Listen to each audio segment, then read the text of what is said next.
Good morning and welcome to your Farm and Home Show. My name is Joanna Coles, and this morning we're visiting with Kristin Hildabrand, Warren County Extension Agent for Horticulture. Good morning, Kristin. Good morning, Joanna. And we have a really good recipe that we're going to whip up right here on Farm and Home about a very good banana split. So I think there's probably, when you think of berries in season right now, you sometimes think of more of the sweeter, strawberry dishes. pie. Yeah, strawberry pie. I was just going to say strawberry cobbler, strawberry cake.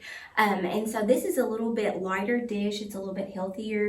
And these are just common, simple grocery items that you have available within your home that you can just pull out, grab, and have a quick and easy dish to throw up and still feel good about it too. Mm-hmm. So the way that we're going to start is we're just going to take a regular banana here and we're going to go ahead and peel it to start the very good banana split.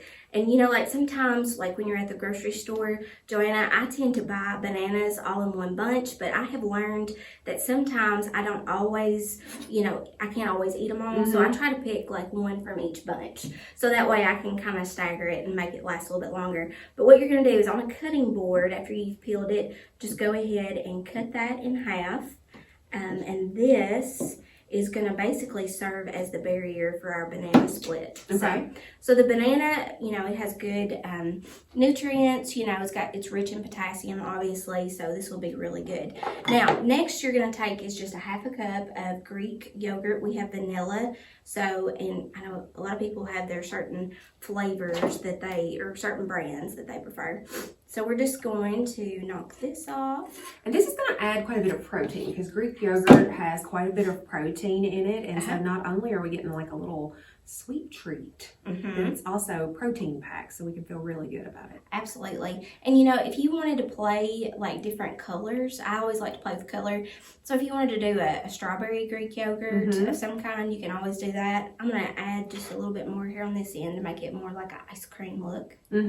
So anyway, what you're going to do, here comes the fun part. Okay. After you add your Greek yogurt, you're just going to simply add the berries in between. And we've got strawberries, so we're just going to dabble a little bit on top. Okay. I don't think you can go wrong with too many strawberries. Ignore the serving I was size, going to say right? extra vitamin C. And then, just for a little bit of color, and this is playing a patriotic look, we got a little bit of some blueberries. And this is more of a June berry for us here in Kentucky. So we've got some of that. We're just going to add to it. Just kind of add it at your nature. And then just for a little bit of crunch, we've got a tablespoon of a little bit of some Greek yogurt. And this one does have a little bit of almonds to it, so you get a little bit that way. If you wanted to add something else, if you didn't want to do granola, you could certainly do something else. But, look how simple and how quick.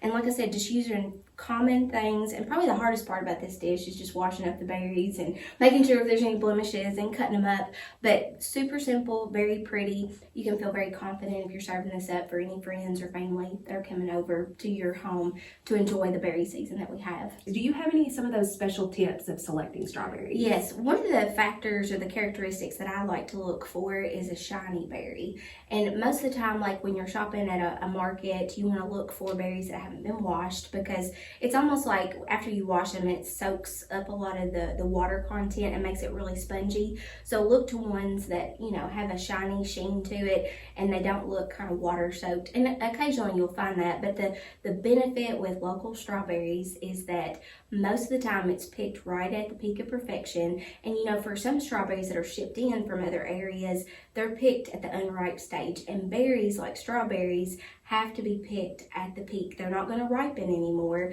So a lot of times when you're buying local fresh strawberries grown here in Kentucky, you're going to get that added benefit. And you can taste the difference too. I mean, as soon as you pop that strawberry into your mouth, it's just going to burst with all that flavor. And I like to say it feels like a burst of vitamin C in my mouth. So you're going to appreciate it. And if anybody has questions about where to find local strawberries, give us a call because we can hook them up on that front. Absolutely, because I think when you take a local strawberry, a lot of times with store-bought strawberries, there's a white pith in there, but with local strawberries, it's red all the way through. Yes. And so, Kristin, appreciate the information. You guys are going to want to make sure to try this berry banana split, but if you have questions, make sure to contact your local extension office. Thanks for watching and have a great day.